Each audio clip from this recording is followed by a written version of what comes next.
Hence the Western powers wanted to control them. تو اس لیے جو مغربی طاقتیں ہیں وہ انہیں اپنے زیر تسلط کرنا چاہتی تھی، ان پہ اپنا کنٹرول قائم کرنا چاہتی تھی. Thus after centuries of successful rule the Muslim states were gone into a decline. یعنی اتنے صدیوں تک بہت ہی سکسیسفلی کامیابی سے حکومت کرنے کے باوجود جو مسلمان ریاستیں تھیں وہ زوال کی طرف چلی گئیں. which enabled the rising western nations to overpower them. جس نے یعنی جو مسلمانوں کا زوال تھا اس نے جو یورپی طاقتیں تھیں، مغربی طاقتیں تھیں، ان کو اس قابل بنایا کہ وہ ان سے بھی زیادہ طاقت کے ساتھ، یعنی مسلمانوں کے پاس جتنی طاقت تھی اس سے بھی زیادہ طاقت کے ساتھ یہ ابھرے اور مسلمان ملکوں پہ اور مسلمانوں پہ بھی قابض ہو گئے. The chase for worldly power and loss of focus were the main causes of the decline of the Muslim states. یعنی پوری دنیا کی طاقت کو حاصل کرنے کے لیے اور جو ان کا بنیادی فوکس تھا مسلمانوں کا، جو بنیادی جن چیزوں کا خیال رکھنا چاہیے تھا ان کو مسلمان بھول گئے، جس کی وجہ سے جو کہ وجہ ہیں، بیسک وجہ ہیں، جو کہ اصل وجہ ہیں مسلمانوں کے زوال کی، مسلمانوں کی ریاستوں کی زوال کی. The rulers became increasingly despotic with only a few expectations.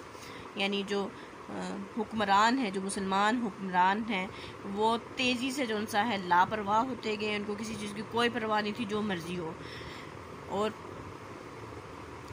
چاند ایک جو ان سا ہے صرف ایکسپیکٹیشنز پہ پورے اتر رہے تھے. یعنی چاند ایک کے علاوہ باقی سب من موجی ہو گئے، انہیں کوئی پرواہ نہیں تھی اپنی رعایا کی یا اسلامی سلطنت کی یا عالم اسلام کی.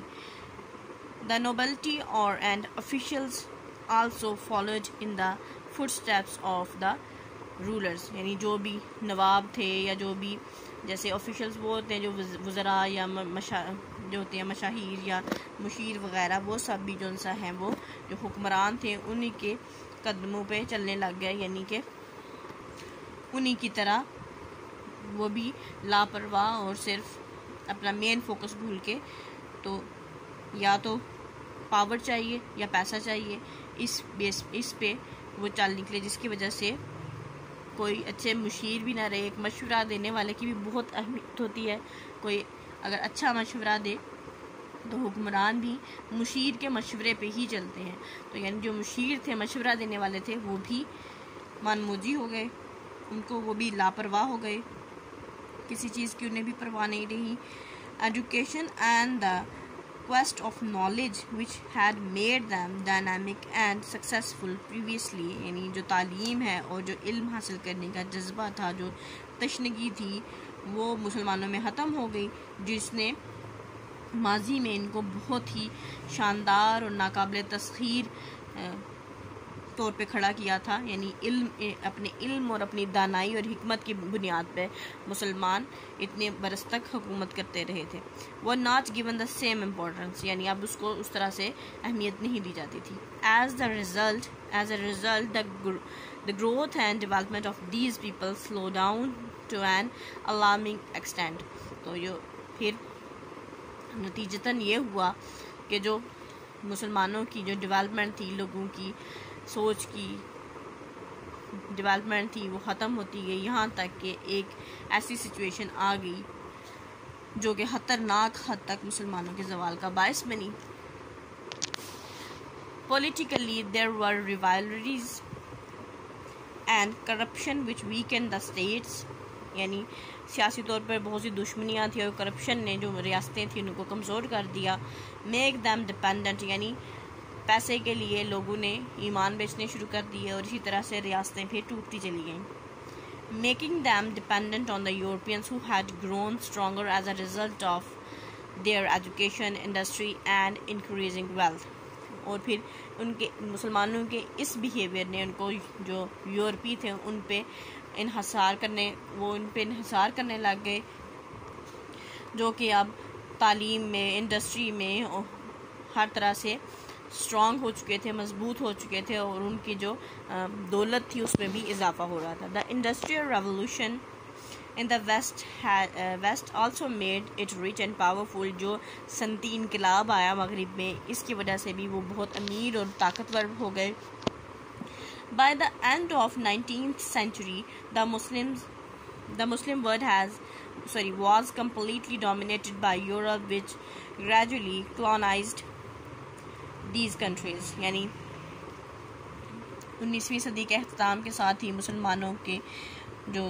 مسلمانوں پہ پوری طرح سے یورپ نے قبضہ کر لیا تھا، پوری طرح سے ان کے زیر تسلط آ چکے تھے، اور انہوں نے وہاں پہ جو یورپی تھے انہوں نے ہر ملک میں آہستہ آہستہ اپنا نو آبادیاتی نظام قائم کر لیا تھا، یعنی اپنا نظام آہستہ آہستہ وہ لے آئے تھے. However, the common Muslim people gained the important insight as a result of political revolution in Europe. یعنی چند کچھ ایسے عام مسلمان لوگ تھے جنہوں نے اپنے جو اندر کی آواز ہے اس کی اہمیت کو سنا کہ ہمیں اب بیدار ہونا چاہیے، جاگنا چاہیے، اور نتیجتاً جو یورپ میں سیاسی انقلاب آیا تھا اس کے بعد they became aware of their rights. اس کے بعد یہ اپنے جو حقوق ہیں ان سے اویئر ہوئے، ان کو حقوق کا پتہ چلا. Islam itself guarantees human rights in the best possible way. This aspect had been overshadowed by despotic rulers and harsh regimes, both Muslim and non-Muslims. بے شک جو اسلام ہے وہ جو انسانی حقوق ہیں ان کے ہر طرح سے ان کا خیال رکھتا ہے، گارنٹی دیتا ہے، لیکن اسلام کا یہ جو رخ ہے، یعنی اسلام کی یہ جو چیز ہے، اس کو لاپرواہ جو حکمران تھے اور جنہوں نے بری طرح سے جو سا ہے ہارشلی انہوں نے حکومتیں کی، ان کی وجہ سے یہ پسے پش چلا گیا مسلمانوں کے لیے بھی اور غیر مسلمز کے لیے بھی. Slowly the Muslims began to awaken, and as some of them acquired worldwide education, a number of important personalities emerged on the scene as leaders. پھر آہستہ آہستہ مسلمان بیدار ہوئے، جاگے، انہوں نے تعلیم کی اہمیت کو سمجھنا شروع کیا، اور ان میں بہت ساری اہم ہستیاں، شخصیات موجود ہیں جو کہ پھر لیڈرز کے طور پہ ابھری. نیکسٹ ٹاپک ہے دا ری اویکننگ آف اسلام، یعنی اسلام کا دوبارہ سے عروج یا دوبارہ سے بیداری. یعنی اسلام تو سویا نہیں تھا، مسلمان ہی سوئے تھے، یعنی مسلمانوں کا دوبارہ سے جاگنا، اسلام کو دوبارہ سے سمجھنا. اسلام reached its peak in northern India under the Mughals. یعنی اسلام شمالی جو انڈیا ہے وہاں پہ اپنی انتہا پہ، اپنی عروج پہ پہنچا مغلوں کے دور میں. But even at the height of their power, the Mughals were a minority, outnumbered by Hindus by 5 or 6 to 1. بے شک مسلمان وہاں پہ یعنی مغلز ہیں جو وہ وہاں پہ ریپرزینٹ کر رہے تھے اس وقت مسلم حکمرانی کو. بے شک وہ اس وقت اپنی پاور کے عروج پہ تھے، اپنی طاقت کے عروج پہ تھے، لیکن پھر بھی وہ تعداد میں کم تھے. یعنی اگر 6 ہندو ہیں تو ان کے بدلے میں 1 مسلمان تھا. Many of the Mughal emperors were devout to and dedicated Muslims. بہت سے جو مغل شہنشاہ تھے وہ بہت ہی زیادہ ڈیڈیکیٹڈ، اصلی سچے پکے مسلمان تھے. Though there are many nobles and ordinary people who were not so strict, لیکن بہت سے عام لوگ اور بہت سے جو شرفاء ہیں وہ اتنے سخت نہیں تھے، یعنی اپنے اصولوں میں اور اسلام کے معاملے میں اتنے اصول پرست، اتنے سخت نہیں تھے. Many abuses began to creep in. یعنی کچھ اتنے زیادہ بے عزت قسم کے حکمران تھے کہ وہ ان کی زمین میں دھنس گئے. اس قدر ان کی جو ہے وہ ذلت امیز ان کا رویہ تھا. Under the last great Mughal emperor Aurangzeb, an orthodox Muslim, یعنی جو آخری مغل شہنشاہ تھا اورنگزیب، اس کے دور حکومت میں، جو کہ ایک قدامت پسند مسلمان تھا، یا ہم کہہ سکتے ہیں جو کہ ایک اچھا سچا مسلمان تھا. The empire was brought to edge of bankruptcy.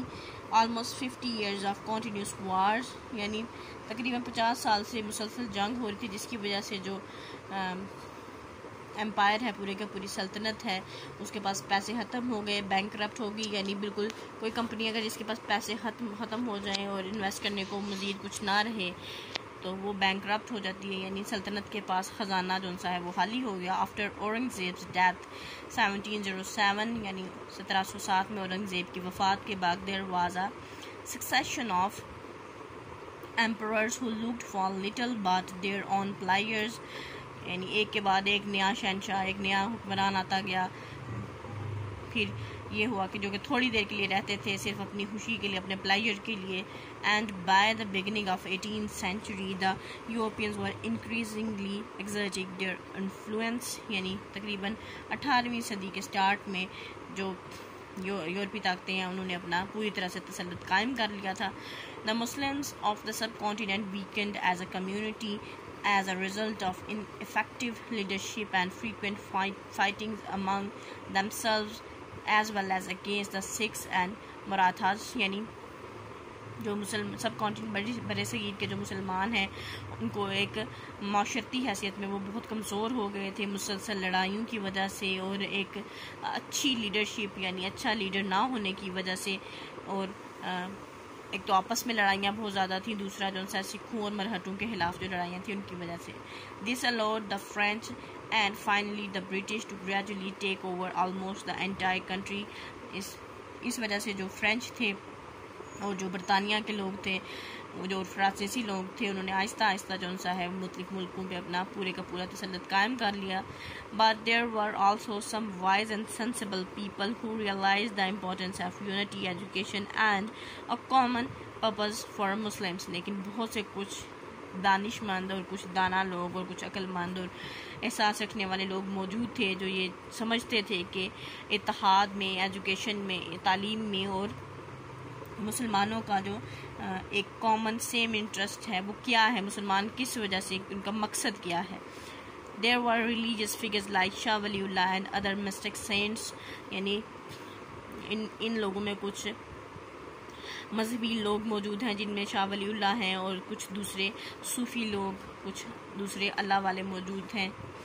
Each of these leaders called on their own their fellow Muslims to rise and became aware and active to develop into a strong and finally independent community.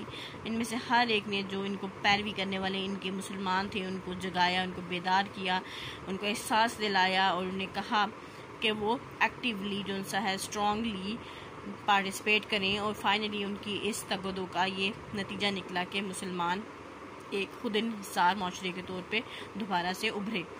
The madaris and maktabs as the basic center of Islamic learning played a major role in the revival of Muslims. جو مدارس تھے اور مکتب school Islamic schools تھے، انہوں نے جو Islamic teachings تھیں، جو اسلامی تعلیمات تھیں، ان کو پھیلانے میں اور مسلمانوں کو دوبارہ بیدار کرنے میں اہم کردار ادا کیا. علماء as the scholars were known advocated a return to Quranic principle to reform society. جو علماء تھے انہوں نے اسکالرس کے جو وہاں پہ پڑھانے والے لوگ ہوتے ہیں ان کو علماء کہا جاتا ہے مدارس اور مکتبز میں.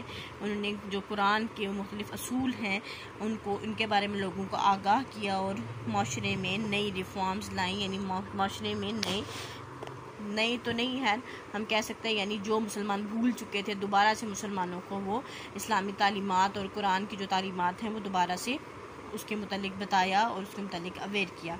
یہاں پہ ہم اس کو سٹاپ کریں گے. Wish you best of luck and اللہ حافظ.